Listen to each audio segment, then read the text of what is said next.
Focus EDC, home of the working stiffs everyday carry. Now, if you've seen that video, I made a trip down to Kentucky Lake and found a honey hole of a little shop, and he had a great selection of knives, but he also had some new budget knives or different budget knives new to me that I had never seen before. And this one just kind of got my attention. Uh, it's probably got a little heat because it does favor a very popular design. It's not a clone by no means, but it definitely has some aspects in it that a lot of people are going to recognize. So, here it is. This is, first of all, with armor.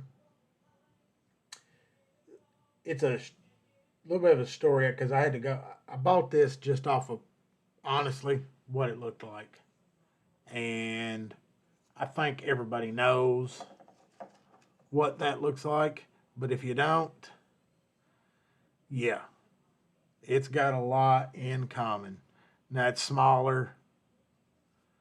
And there's, a couple little things here and there. The three hole. This one doesn't have or it has a 3-hole. It's obviously an access lock. Doesn't have a 4-way clip, and it is not the animal, the tank, that this one is. I mean, yeah, no. It is not the same as the famed built like a tank ZT. But it does favor it, and I don't think they're trying to, at no point is it trying to be sold as a clone of that. It's got a crossbar lock on it, and this is, well, here, we'll go back, and this is the Eagle Claw 4 3/4 inch pocket knife.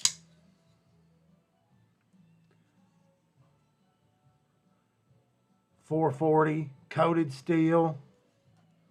I'll let you soak that in. So 440 with the, they call it a gray TI coating on the drop point. G10 handles.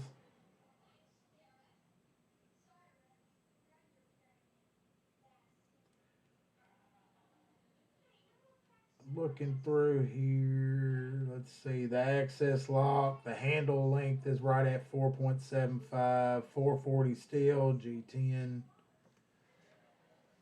We're looking, let's see here, a little over 3 inches on the blade. The access or crossbar lock works well on it. Decent action. I'll be honest, right out of the box, it took a little bit, and the one thing that I have found with it is occasionally it does have a little bit of a lock stick, and you've got to pull this all the way back to free it up. It don't like no halfway action. But it locks up good and solid. Feels solid in your hand. At 440, man, gotta get another damn piece of paper in here. It's good to sharp right out of the box. And then what I've got to say, it was like 30 bucks. I mean, what you're getting for 30 bucks, I can't really throw no stones at the thing. I mean, good, solid, good looking blade. The coating looks good on it. It's got a little schmutz there from when I was playing with it. Probably a little wear. It's definitely got some break into it. But it feels good and solid in the hand. The clip could probably use a little. I mean, you got that 3-hole clamp. You might find something else that fits. But, I mean, you're going to have, if you're not worried about deep carry, you'll be good. But, I mean, you've got a hunk sticking out here. But 30 bucks, man, you can't go wrong. And this is definitely a Chinese knife. It is Bing Zheng. So he's a Chinese blacksmith that started back in like 60, in the summer of 62. And he started by taking worn out file blades as his raw material and making knives out of them. And he eventually opened up his own store or shop, and his oldest son, once he got into the knife making, they started in the 80s making some of the most popular knives that we're used to. They're an OEM, they have been, their company has been an OEM manufacturer for Buck, SOG, Boker, yeah, I guess it, Kershaw. So these are the masterminds behind some of the American brand knives flying under the Japanese flag, and I think they're just wanting to cut their own brands and see how they can do. And at $30, this is a winner. No ifs, ands, or buts. It's got that classic style. It's built like a damn tank. Yeah, I left a pause there for a reason. And that, you might get some grief from, and I might get some grief for some other people, because it resembles that big ZT-0350, but it's its own animal. And I mean, it's not a clone by no means. And at $30, you can't complain. I mean, it's the idea of what if somebody put a crossbar lock on a ZT, and I think you could be onto something there. I really do.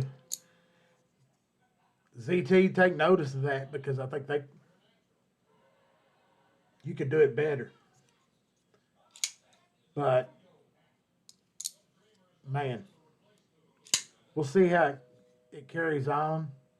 But right out the box, I mean, good sharp edge, useful, good solid grip on it. The lockup was good and solid, decent action. See, there's what I was talking about, that hang. See, it wants to do that every so often, and you've got to get that full pullback. And those springs are stout, and I think a lot of that is it just needs some oil. And I haven't took this one apart yet.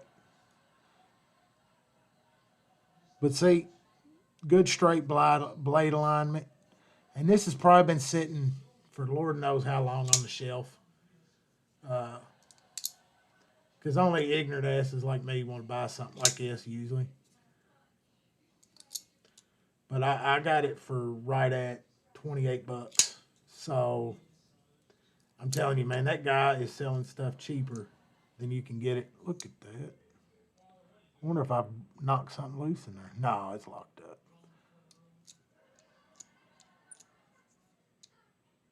Oh. That D10 ain't very strong. I wonder if one of them springs has come off. You'll see that? Boy, that's great in the middle of the video. I ain't noticed that. Yeah. So, I mean, you got $30. You're looking at something that's